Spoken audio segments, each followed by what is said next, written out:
Episode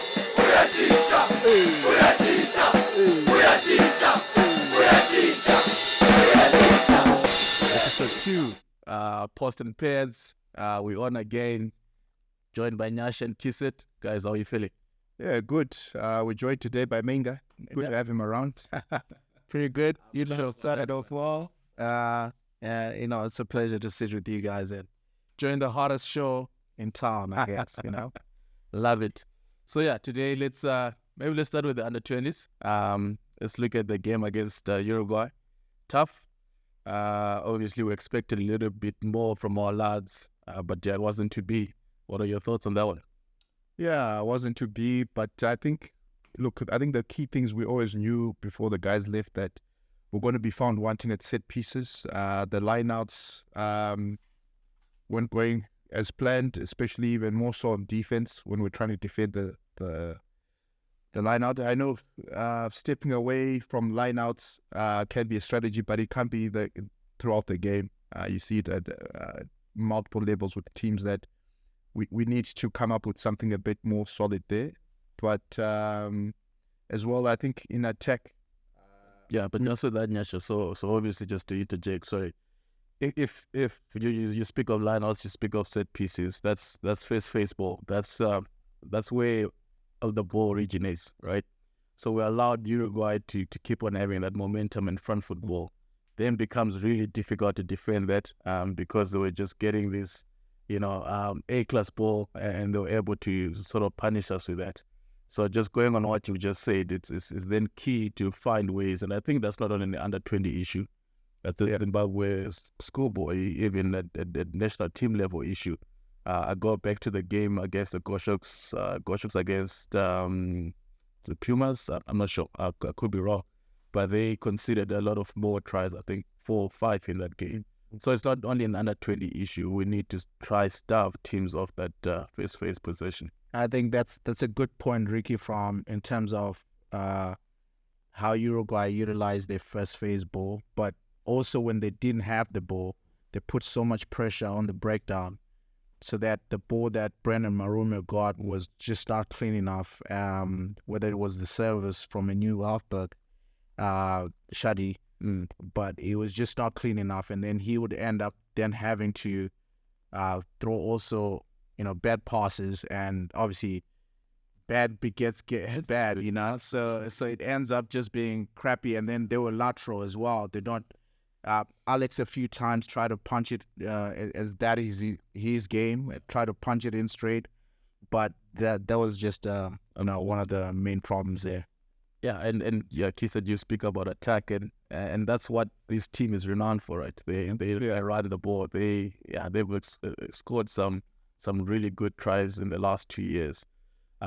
But I think, and this is just me, that could have been also a bit of our undoing against Uruguay, and that we lacked a bit of patience in our attack, because we scored so freely and we've managed to move the ball around over the last 2 years. I think there's times where we then force the issue, whereas a team against a team like Uruguay, maybe just be a bit patient, look to score off the next phase or the phase after.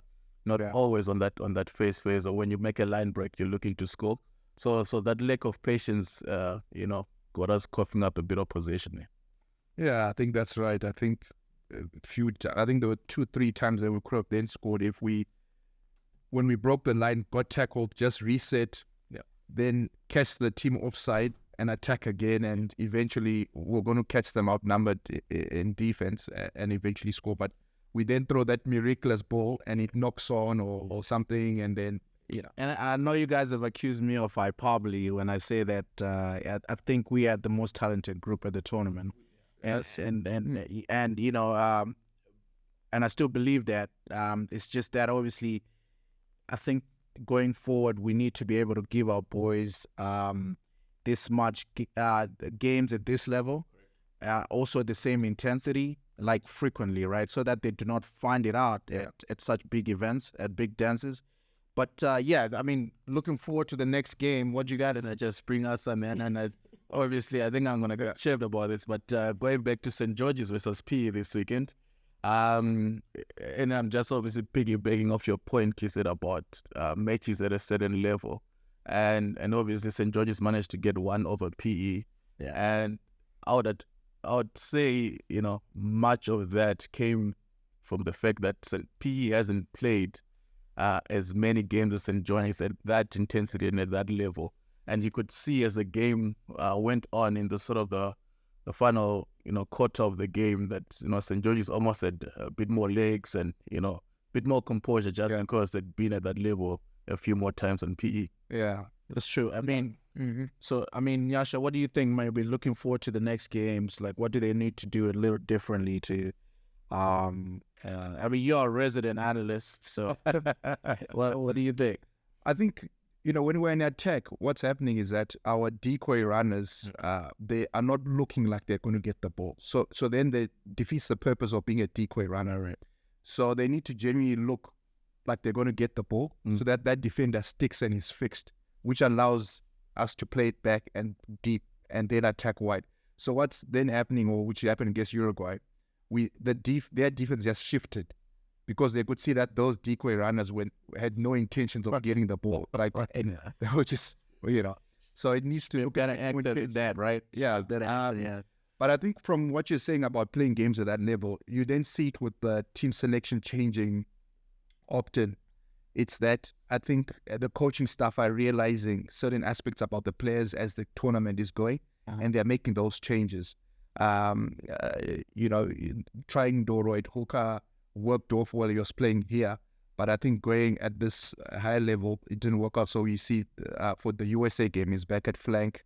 Benoni is now being tried at fly half. You can still see that it's almost like we shouldn't have expectations like this is the end or this is the maker.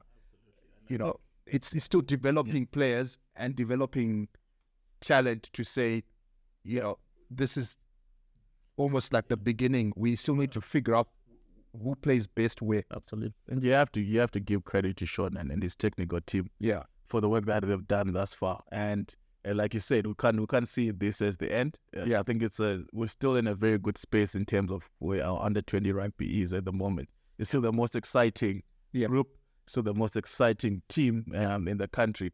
And we can't, obviously, 2 defeats, on the bounce. No one wants that, but let's not take away from everything that they've done thus far. Awesome. Yeah, and so thoughts on USA, Kisset. I know you are now. You were there, Kenya. Tell us a bit more intel.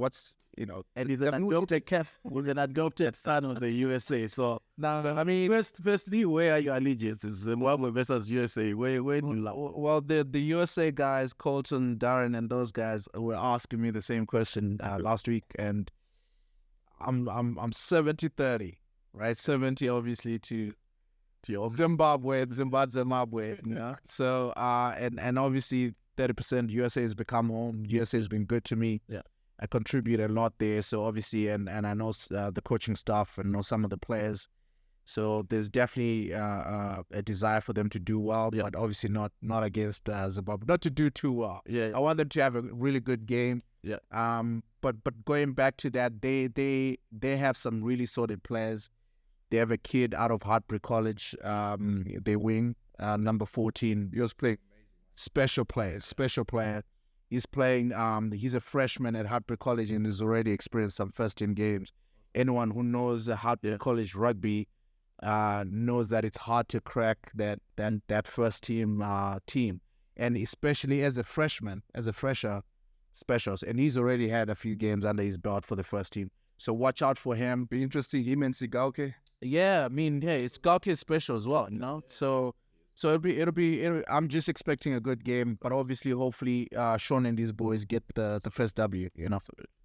Well, yeah. So that's obviously tomorrow, and we'll obviously tune in and look at how our charges are gonna go with that. Just to come closer to home, not in Kenya anymore. Let's come back home and talk about the club semi-finals this weekend. OH were up against Pitbulls.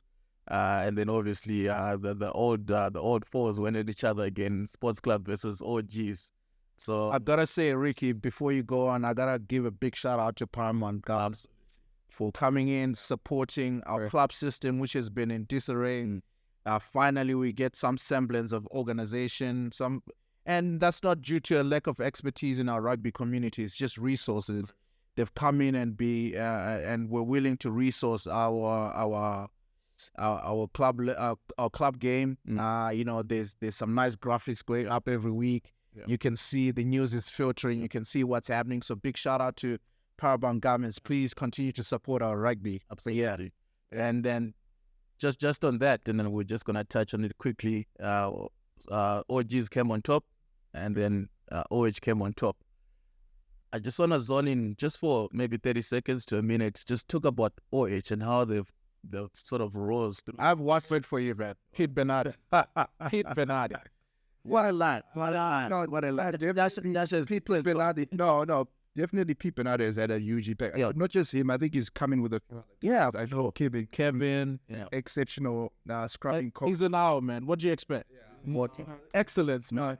Excellent to Florida. The experience he's had down south in Cape Town, you know, the heartland there, and then coming in and helping our guys has been phenomenal. But I think one common denominator we can't go away from is that each time a national team is based at a particular club, that club steps up. Yeah. So it's good that they've been moving around. You know, I remember when OGs was pretty much the base for Savers and Sevens. You saw the quality rise up in the club. Not just that they were relying on some of those players to play, but just the general player in there stepped up. And when it was at Sports Club, they stepped up. Now, you know, Goshawk is pretty much based at OH, and it's rising the level. And then it forces everyone else to step up. So let's step up. And that's what we need. And now we've got obviously the final, OH versus OGs. It's a good one. Yeah, it's a bit of a bumper weekend at Prince Edward with a whole lot lined up. So it should be exciting to be there. I mean, one is to also give a shout out to the guys that are responsible for uplifting the girls' game, the women's game. You can tell the difference in terms of the quality of play, and that's also due to a lot of people putting in time. You know, so yeah. And I think generally that bottom tier of our club rugby, both female and male, has risen. Yeah, well, the gap is closing. Yeah, you know, I mean, they're not at that level. The bottom clubs are not at that level of OH yet, but they are playing structured rugby. You know, the knock-ons are not. It's looking like rugby. And it can only get better. I also got to sneak in my Mkoma Zam. You know, Parai has always been behind OH. Been putting in funds into OH, and that's pretty good to see. We want more corporates, more brands, more people involved in supporting rugby at all levels. Exciting. Just a wrap up, guys, because we can go all day. Yeah.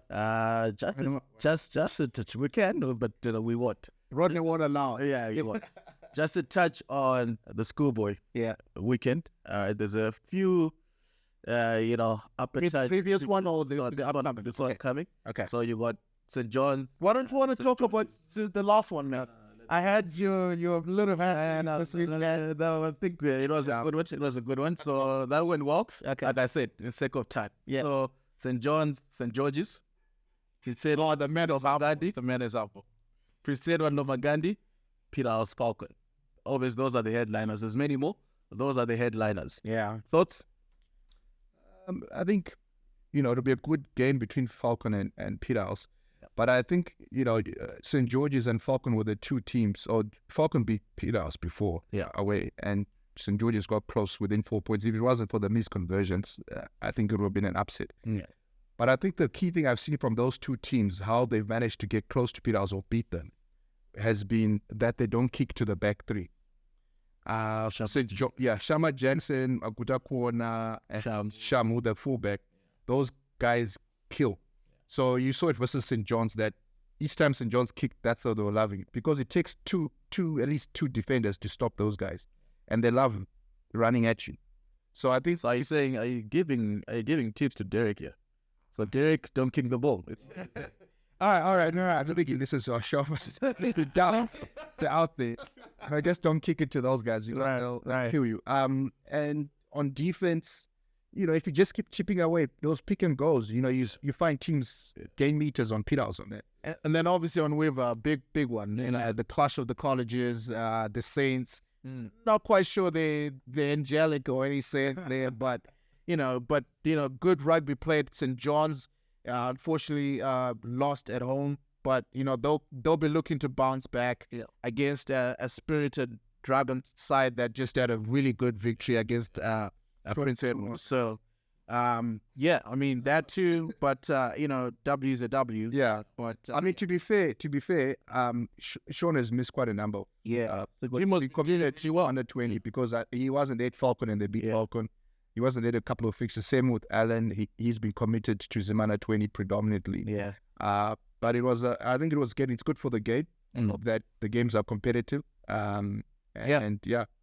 So let's see what goes down this weekend, and maybe that will be our main topic to review on our next podcast. Yeah. I don't know if Kisset is still gonna join us, but if he's not, he's flying straight to the Nyasha top rugby. Mate, I'll be waiting for the invite. Maybe you guys won't have me back, but it's not there. Give me a chance. Yeah. But thanks for having me, lads. Thanks for coming through and all the best. Yeah, man. You guys doing great work. Thank you. It's been a good one. But give us any feedback, any comments you want to add on. Yeah, we love it. We'll talk rugby. This is our game, and we live for this. But cheers till next time. Cheers, lads.